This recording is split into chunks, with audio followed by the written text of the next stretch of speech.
Obviously, the Wyandot and the Englishmen who arrived in Virginia did not speak the same language.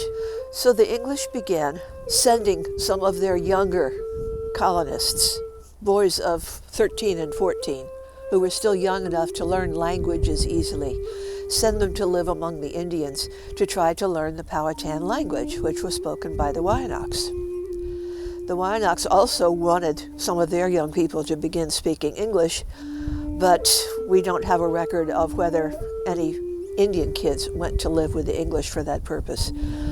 But having interpreters, and preferably more interpreters than the other side, actually turned into a game. It turned into a competition.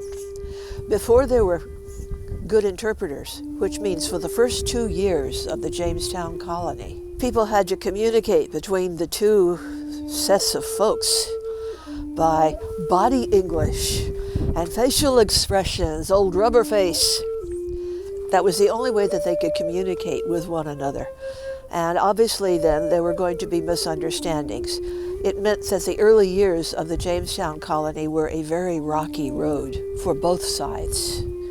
And each side wound up offending the other without meaning to. That's what happens if you don't speak somebody's language.